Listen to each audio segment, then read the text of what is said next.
Alright guys, how's it going? Welcome back. Well, you join me on what is a rather wet and miserable day here in Manchester. I'm in my old O2 SL55 AMG, not in my Range Rover. If you're wondering where that is, then it is at Land Rover. It's at Land Rover Stafford to be precise, having a few minor issues corrected. So I might do a video on that when I get it back. Anyway, this car's completely irrelevant because I'm on my way to go and pick up an R-Class Mercedes, which I've bought for just £1,000. I haven't seen it yet, so I thought I'd bring you guys along just for a bit of a ride out. I'm not a huge fan of the R-Class Mercedes, but I thought for £1,000, it just seems like a bargain. You get an automatic transmission, a fairly luxurious car, 6 or 7 seats, I'm not sure yet, for £1,000. Because I'm fairly well versed in this miserable and somewhat repetitive industry, I thought we could play a bit of a game first. So what I'm going to do is, I'm going to try and guess what the condition's like, and then you can see how accurate I am. This is probably what got me started on these videos anyway, because I would go out with a mate of mine who's a car trader, and he'd offer me a car, so for example an Audi A3. So he'd say, right, I've just bought an A3, do you want to go and get it? So on the way there, just to set my expectations low, I'd be saying to him, right, okay, well, I bet an Audi A3, I bet the rear wiper doesn't work. I bet the front alloys are full of brake dust. I bet it hasn't had its cam belt. And I bet there's a vague smell of marijuana. Or another example, a Corsa D.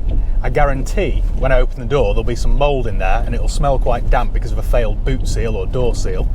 I guarantee when I start it, there'll be a timing chain rattle and probably an engine light. You get the picture anyway. It's quite a boring game, but it's one that I got quite good at. They're just so predictable.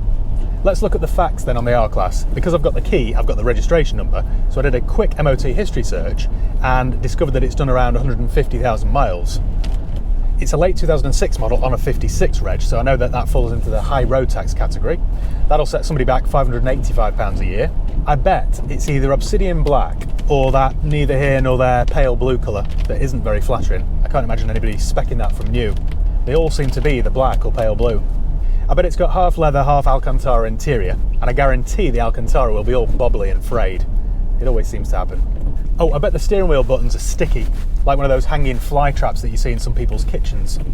I bet when I start it, because it's a 3-litre diesel, I guarantee there'll either be an engine light on, or there'll be the curly whirly glow plug, curly pigtail light flashing. That's a common issue. I bet when I select drive on the column mounted shifter, there's the thud of a gearbox that hasn't been serviced. Under the bonnet, I bet there's an oil leak. There is always an oil leak on that 3-litre V6 diesel engine, usually from the oil cooler. What else? Odd tyres, curbed wheels, missing service history. I'm painting a picture for you now, aren't I? Well, we'll see how accurate I am. Next up, R-Wagon. Well, what do you know? I was right about the colour. It's that wishy-washy pale blue colour. It's not a bad looking car actually, It's a sport, so it's got the bigger wheels. Paintwork looks okay, it's not all dented. They're a big old bus, aren't they?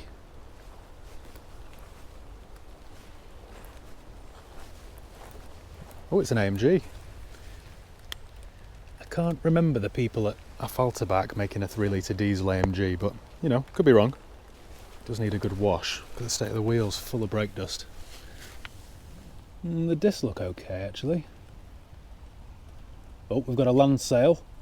No expense has been spared on this vehicle. Let's see what the back is. Oh, another land sale.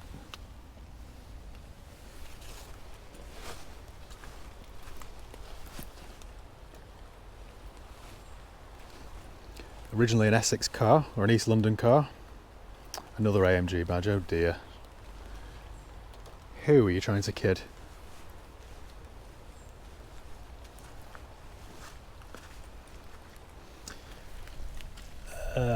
Another land sale. Have we got a full house? Have we got a full set of ditch finders? Oh yes, there we go. So 4 matching land sales.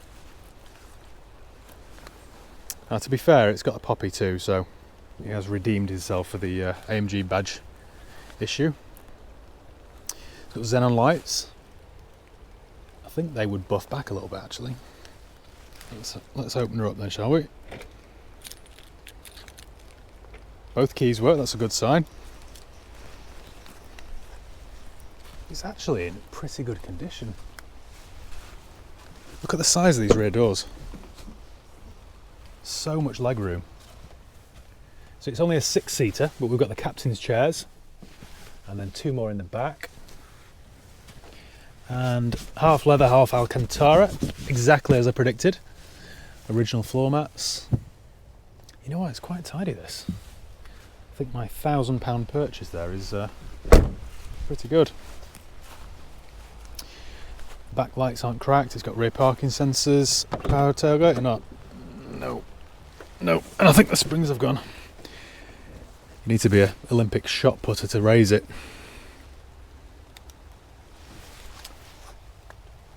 Well, I'm quite impressed.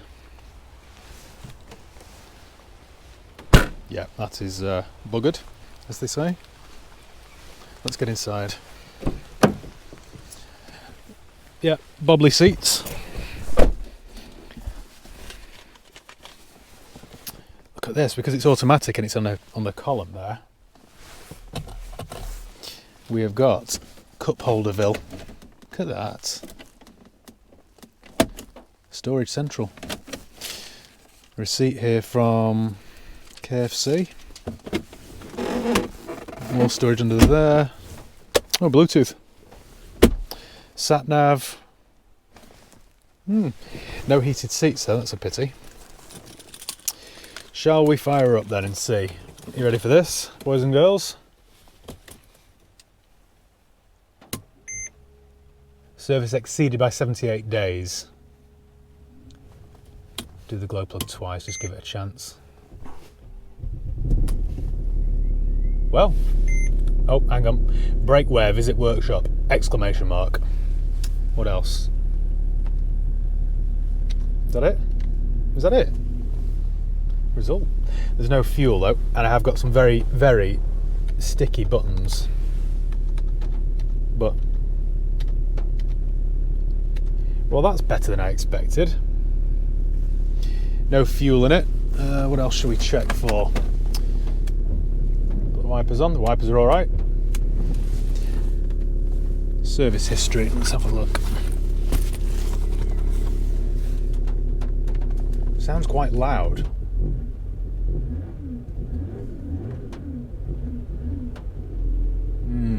Until you rev it, there's a bit of a vibration. I think that could be an engine cover, you know. Let me go and have a look. Let's have a look at the history first.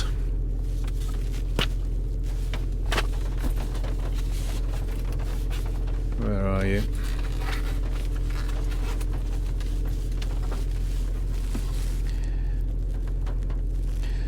.320 CDI 4MATIC. Very good. Here we go. Service book. Sold by Mercedes-Benz Direct, Waltham Cross. Hence the East End plate. Right. Let's have a look. Come on, what do we reckon? Right. Mercedes-Benz Heathrow. Could be an ex-rent to this. Mercedes-Benz Direct, Waltham Cross.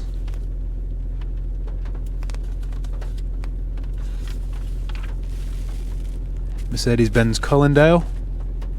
No idea where Colindale is. Oh, not NW9, North London, right. Castle Motors at 56. Another one at 65, Mercedes-Benz Specialist. Another one at 81. Newcastle, this car's got around, hasn't it? Another one at Leeds. So, based on that, I would guess this has had something like 4 owners, 5 owners maybe. Last one at 99. Is there any more? No. So not had a recorded service for 50-something thousand miles. And yet when I started it only said it was overdue by 78 days. So maybe it's been done and not stamped. Perhaps.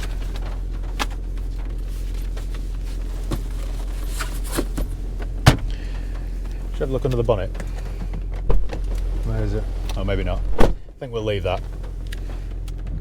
It's absolutely lashing down. Should we take it for a drive and see what it's like? Oh dear, it didn't sound good, did it? I'll leave that alone. Lots of blanks. thought there'd be a line running through this, because there always seems to be, but there isn't. Look at the size of this thing. It's like driving a transit van. Rear climate. You know what, in its day, this must have been some car. Let's take it for a spin then and see. Handbrake off. Is there going to be a thud now when I engage gear? Try reverse first. Not much of one. Trying desperately now not to get stuck in the mud, because although it's four-wheel drive, I don't think it'll cope very well in a muddy quagmire. Well, there was no thud when I selected drive. There's a little bit of wear on the steering wheel, but nothing hideous. What's the mileage exactly then? Hang on. That vibration is doing my head in.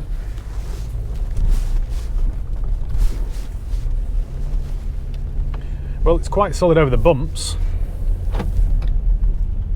154,064 miles.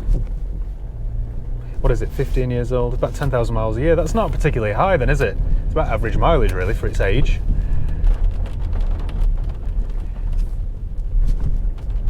No suspension clunks. It's not a bad spec this, you know. Got an adjustable steering column. Now when these cars are running right, and to be fair, they rarely are, because there are often issues with DPFs, EGRs, turbos, injectors, timing chains occasionally. But when they're running right, I think they're about 240 horsepower, so they do fly. A little bit of hesitation there, but it might be very low diesel actually. In fact, that's going to be my next stop. Let me go and stick some diesel in it. Then I might take it for a quick wash and see how she cleans up. Give me 5 minutes, let me get back to you. Welcome back. I went and stuck 20 quid's worth of juice in it, so we've got a bit of fuel now, so it's no longer chuffing like it's going to run out. And I took it to my local car wash for a quick wash, and I can't believe the transformation. It's come up really well. This kind of car just goes to show how spoilt we are in the UK, because in any other country, this car that cost in excess of 40 grand new would still have another 10 years of life left in it. And yet here it's just discarded like a piece of trash. I'm guessing the previous owner is now behind the wheel of something brand new for $299 a month. That seems to be what everybody does. Save yourself a little bit of money on road tax and fuel and sign yourself up for 36 months at $299 a month. When in actual fact there's plenty of mileage left in a car like this. If I were to keep this, I would send it in for a full engine and gearbox service just to try and prolong its life, and then see how you get on. I've just checked and the MOT is good until next August, so I'm pretty sure there are a few £100s profit for me in this car. What I might do is just move it on within the trade and yeah, try and earn 200 or 300 quid out of it quickly. Unless of course you've got some better ideas for me. I haven't got a clue what I'd do with it. I've got no reason or need for a car like this. But when has that ever stopped me? So yeah, thanks for watching. Make sure you give the video a thumbs up if you enjoyed it. Make sure you subscribe if you haven't done already. You can follow me on Facebook, Instagram, Twitter. I'll leave the link below. And yeah, I'll see you next time. Cheers guys.